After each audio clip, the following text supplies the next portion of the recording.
everyone, Rachel here with Givebutter. Thanks for joining for another inspiring success story from within the Givebutter community. And trust me, you're not going to want to miss this one. Today we are featuring 6 a.m. City, which, get this, hit 1,000 supporters in a single day on Givebutter.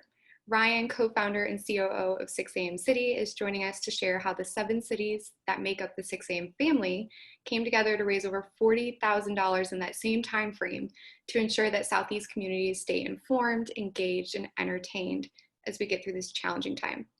Ryan's also going to share what made them turn to Givebutter for their fundraising efforts, as well as tips, tricks, and lessons learned. So if you're watching this and you're looking for peer-to-peer or team fundraising inspiration, look no further. Ryan, thank you so much for representing and joining us today. Hey, Rachel, how are you?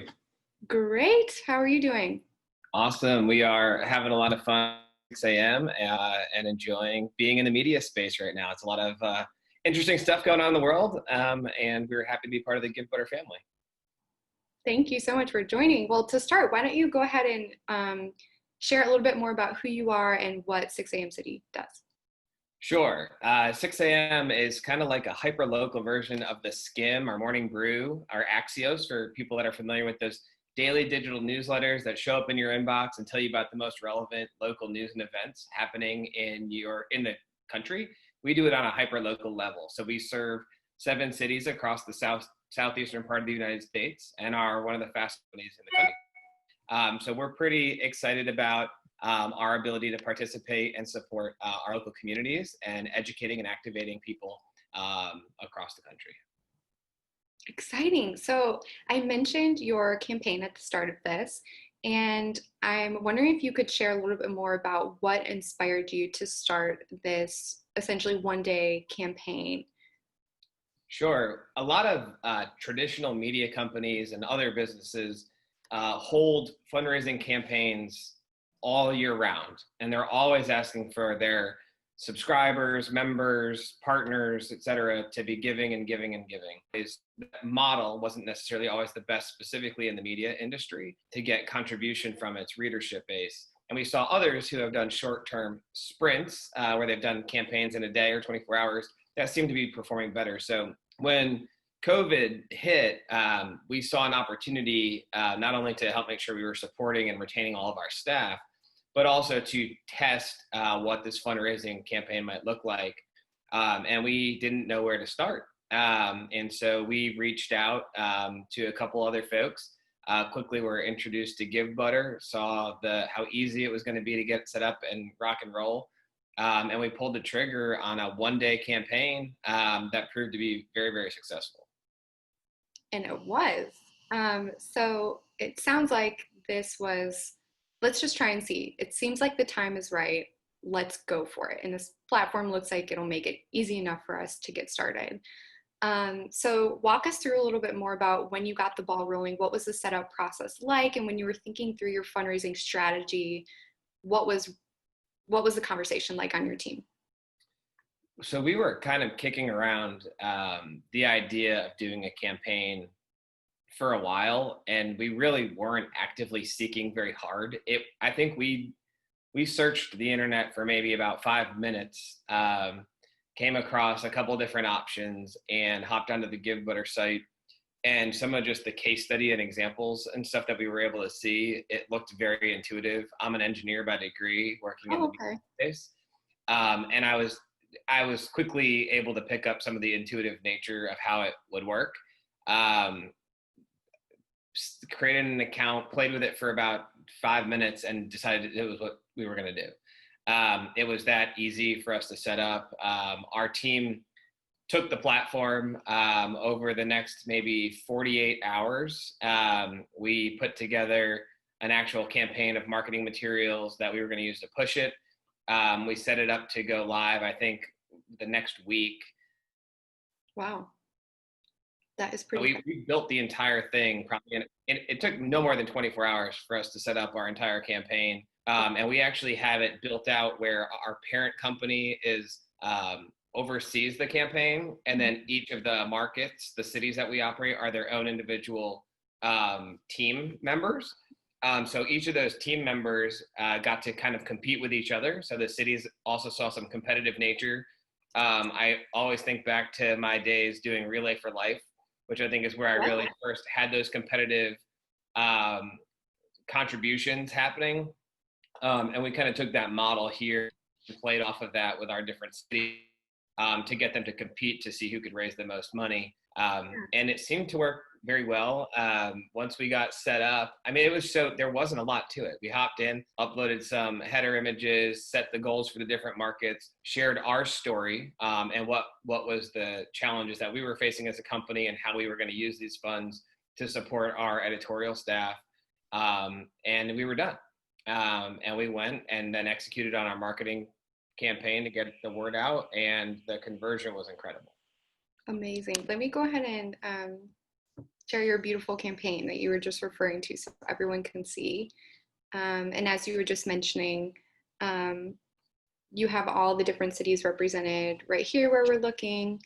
And you better believe I read every word of this story because it is so well done. Anybody who's watching right now, if you feel really stuck and you don't know where to get started in terms of storytelling, this is an awesome example. Why don't you walk us through how you told the story? Because that can be tricky for people. Yeah, well, so I didn't write any of it. Your team. To be very candid, we have an incredible team of editors. Right. And one of the things that we do is create media in a short, digestible format. There's another company called Axios that calls it smart brevity. So the ability to take the story, make it compact, highlight with bolded headlines the things that stand out and are most important. As we know, most people don't read everything. But really pulling out the most important relevant pieces about the brand, the hooks that are going to get people excited and interested, and make sure that you give them a reason to make an impassioned donation to support the business was really, really important. And it being open and available to those who are contributing to our brand was also really important. But we were able to share and elevate our challenges and the opportunities for the community to support us, and they came out in a big way. Agreed. Yes. And so since your team fundraisers were so successful, you had, over 1,600 people that contributed during this time frame, which is an amazing success. Could you share a little bit more about what it was like to coordinate multiple teams as well? Sure. We naturally management over all of our different markets. We have staff in each of these different cities who put out a product every day. So for us, we actually we had one person help to oversee the distribution of this. We actually created a Google Doc that had all of the assets for each city are linked to a Google Drive folder with the assets for each city, the marketing copy to use in each of the different markets. We had links to each of their specific team pages. So we had someone administratively on our side pages for each market. They're all set up to be uniform and consistent. You'll see the same story on each page. Everything was kind of prepackaged. We had one person do it. It did not take very long at all. But leveraging Google Docs and just sharing all the links to the assets let the distribution work very seamlessly for all members of our team. And then they were able to push that in their local market on the day that we pushed the campaign live. And it worked very well for us. Yes. What you just pulled up on the screen might be worth talking about. We love this. This is probably one of the biggest reasons that I fell in love with this as an engineer mind.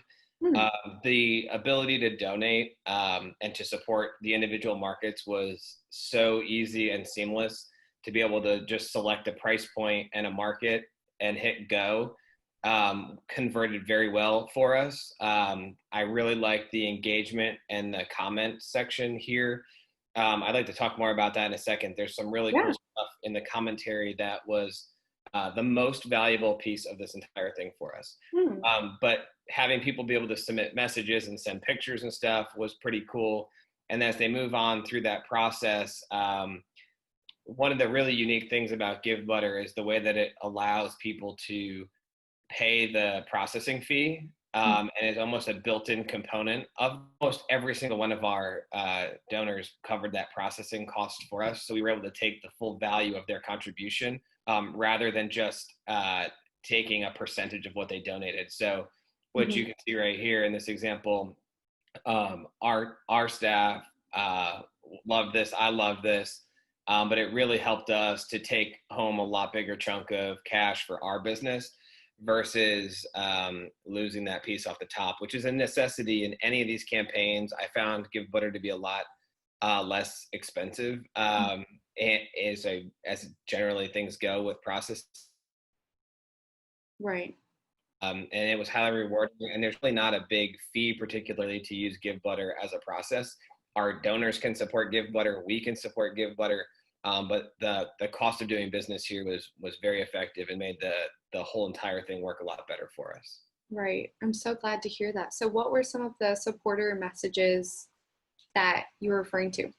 Yeah, so the coolest thing, right? So 1,600 plus contributors in literally about 24 hours gave us about 1,200 comments on the side. One of the things that works best as a business to our advertisers or sharing about why people should participate with us comes directly from these comments about how we're a resource to the community, how we've helped their business, et cetera. There's a lot of different pieces of feedback and commentary that we captured over time that really helped to support more so the sales efforts for our business than anything, and also on the fundraising side. A lot of people think about a fundraiser as a nonprofit venture, and you're weighing different nonprofit giving platforms, and then you have the for-profit side, which is maybe more GoFundMe sometimes. Right. I found that Givebutter really fit in a good model that works for you, whether you are a for-profit or nonprofit business. You're able to withdraw the funds immediately out of the platform. You're not waiting to achieve some sort of goal. It really lets you put the money to work quickly within your business. So I do think that Givebutter fits really well to no matter what type of business or nonprofit structure you're set up in.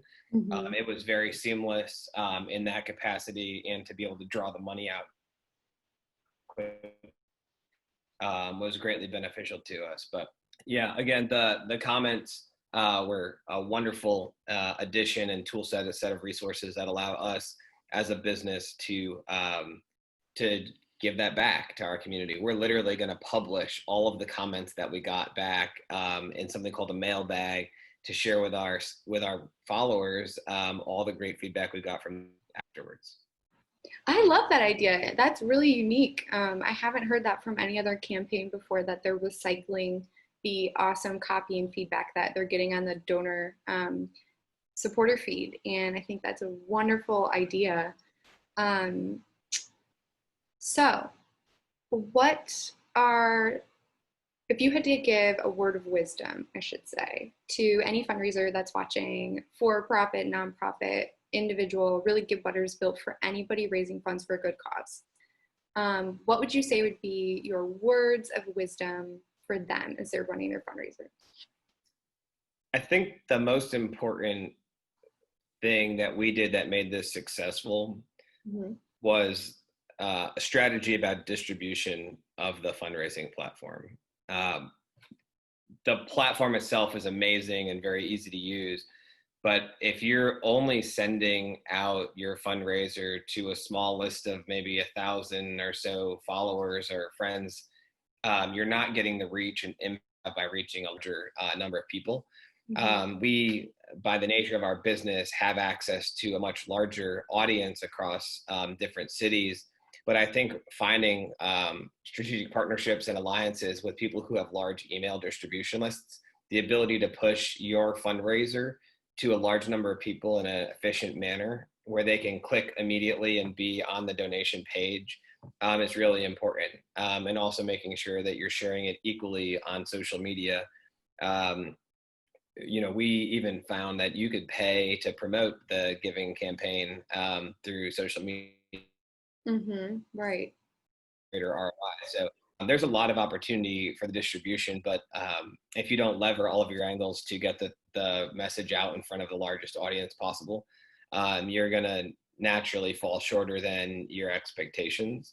But our marketing campaign pushed this across every single social platform that we work with and through our newsletter products to put some numbers on that. We distributed this to about 250,000 people at one time at 6 o'clock one morning and didn't push it additionally, and it brought in about $40,000 behind the campaign.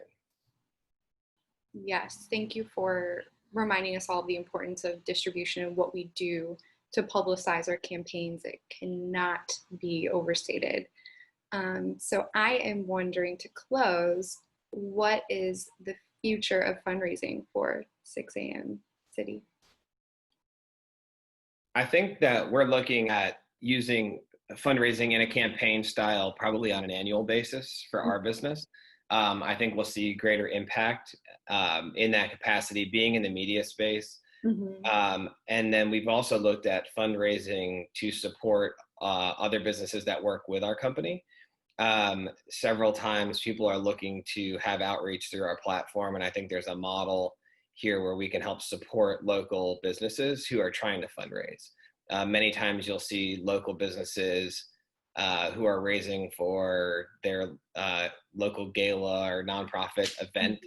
I think that there's a bigger opportunity as a publisher in the media space to partner with the nonprofits to get greater distribution. And with a platform like this, the conversion is so easy that we can help elevate this and create this as an opportunity for some of the people who we work with in our different cities. Certainly we'll be using it. We're big fans of the platform. It works very well for us, and we'll be advocating that others continue to use it as well.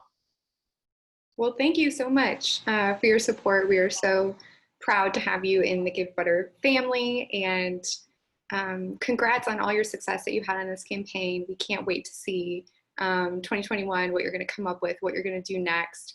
And I think you gave everybody who's watching, listening, reading so much to think more about and talk more about on their teams and strategize. You gave us some new ideas that haven't been shared yet. So thank you for offering that to all of us, and we wish you all the best during this time. Sounds good. Thank you so much, Rachel. Have a wonderful day. You too. Bye-bye.